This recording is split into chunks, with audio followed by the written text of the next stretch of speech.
Meanwhile, authorities are looking for a trio of car thieves. Gregg County Sheriff's officials say early this morning, 3 Corvettes were stolen from Peters Chevrolet in Longview.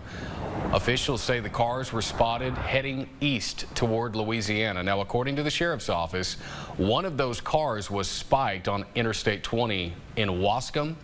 It caused the driver to bail out of the vehicle, obviously, and took off running. A second car was recovered in Shreveport. The third was found at a location in Louisiana that authorities have not told us about yet. Law enforcement is in possession of all 3 of those vehicles, but as of right now, the thieves are still on the loose.